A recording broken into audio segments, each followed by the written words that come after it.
Hey everyone, and welcome back to the channel. Tonight's different. You know, I've told a lot of stories here. Some spooky, some just plain weird. But what I'm about to tell you, this isn't just a story. This is my story. This is what happened to me, and honestly, it changed everything. It still keeps me up at night. I still hear things sometimes. Things that shouldn't be possible. If you're into the kind of fear that crawls under your skin and stays there, you're in the right place. So if you like this, please hit that like button, subscribe, and ring that notification bell so you don't miss any more of these experiences. Trust me, you won't want to miss what's coming. Alright, so this happened a few years back. I was still pretty new to the whole urban exploring thing, you know? My buddies, Mike and Chloe, they were always pushing the limits. Always looking for the next big thrill. And for them, that meant haunted places. Me, I was always a bit more skeptical. Curious, yeah, but I always kept a healthy dose of doubt. One weekend, they somehow convinced me to go with them to the Ohio State Reformatory, what most people call Mansfield Reformatory. If you don't know it, it's this massive, Gothic-looking prison, practically a castle, that's been abandoned for decades. It's famous, right? Movies have been filmed there, ghost shows, the whole 9 yards. Everyone says it's super haunted. Old inmates, guards, people who died there. And trust me, a lot of people died there. Our plan was simple: go in, explore, maybe catch some EVPs. You know, just for fun. It was supposed to be a cool, slightly spooky adventure. We got there late afternoon. Paid for one of those guided historical tours, just to get a feel for the place. Scope out the areas we wanted to explore more thoroughly later that night. Because yeah, we were planning on staying after hours. Stupid, I know. Looking back, everything about it was stupid.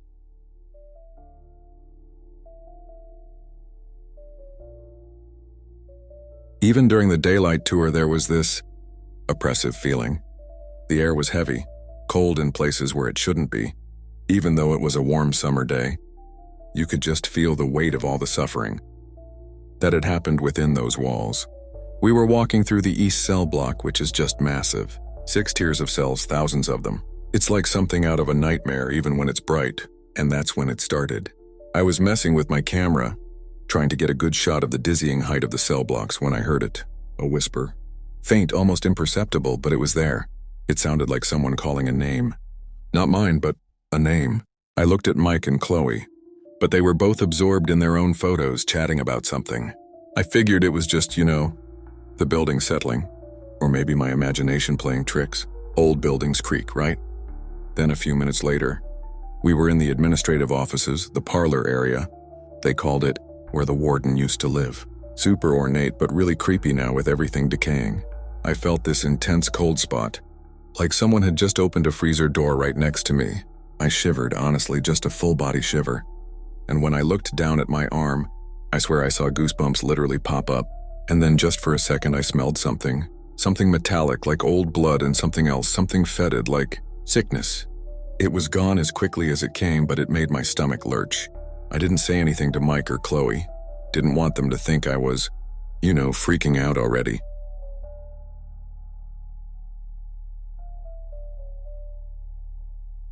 Later that night, after the official tours had ended, we found our way back in. We'd done our research, knew the little nooks and crannies. The moon was out, casting long, eerie shadows through the broken windows. The place took on a whole new, terrifying life in the dark. Every little sound was amplified. The wind whistling through broken panes, the distant hoot of an owl, the scuttling of something in the walls. We had our flashlights, our voice recorders, a thermal camera, the usual gear. We went back to the East Cell block first. That's where things really started to get undeniable. As we walked down the narrow catwalks between the cell tiers, the temperature in the air would just drop. Not gradually, but like walking through an invisible wall. And then, we started hearing things more clearly. Not just whispers now, but distinct sounds. Footsteps dragging like heavy boots on concrete, even though we were the only ones there. Low, guttural coughs. And then, scratching. Loud, deliberate scratching, coming from inside one of the cells on the tier above us. Mike, who was always the bravest, aimed his flashlight at the cell. Nothing, just an empty, dark cell. But the scratching continued. It sounded desperate, like someone trying to claw their way out. We all just stood there, frozen, listening. And then, just as suddenly as it started, it stopped. The silence that followed was even worse. Chloe, usually so confident, was starting to look pale. Did you hear that?" she whispered, her voice barely a breath. "Yeah," I managed to croak. My heart was pounding, honestly, like it was trying to beat its way out of my chest. We decided to move on, explore the solitary confinement area. The hole. This place was designed to break spirits. Small, dark cells, no windows, just pure isolation. And as we got closer, this oppressive despair just hit you. It felt like walking into a wall of sadness and anger. We set up our recorder in one of the cells, left it running, and stood outside. That's when we heard the crying. Not like a human baby, more like a whimpering, but it had a distinct, raw, human quality to it. It was coming from inside the cell we had just placed the recorder in. My blood ran cold. This wasn't some creaking building. This was someone, or something. We tore out of there, just ran. We didn't even bother to grab the recorder. We were just running on pure adrenaline and terror. We made it to the chapel, a big open space. Figured it would be safer, less claustrophobic.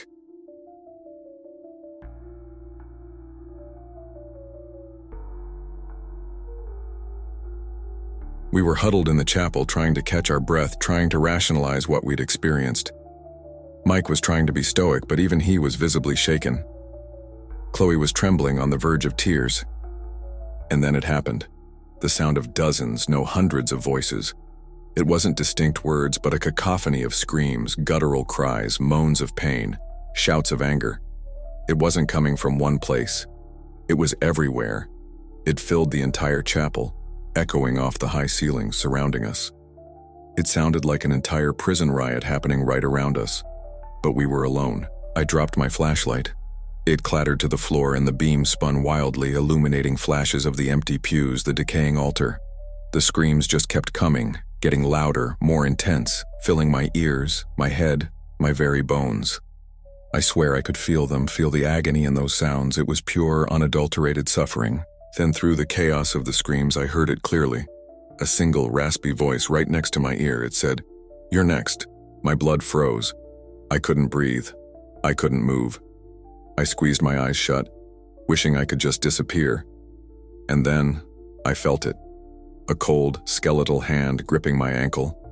It was icy, and it felt like bone, like dried skin. I screamed, a real guttural primal scream. I kicked out, scrambled backwards, falling over one of the pews. When I opened my eyes, gasping, the screaming had stopped. The chapel was silent again. The only sound was our ragged breathing. Mike and Chloe were staring at me, their faces white with shock. What was that?" Chloe whimpered. I couldn't speak. I just pointed at my ankle. The cold was still there, a lingering chill, even though nothing was touching me anymore. I could still feel the phantom grip of those skeletal fingers. I scrambled to my feet, my legs shaking so badly I thought I'd collapse. "We need to go," I choked out. "Now." We didn't even look back. We just ran. Ran out of that chapel, out of that building, out of that hellhole, not caring about our gear, not caring about anything but getting out.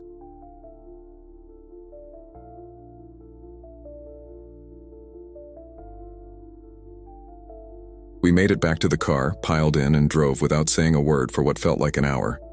We were all just shattered. Mike, the fearless leader, was slumped over the steering wheel, his hands shaking. Chloe was crying silently in the back seat. And me?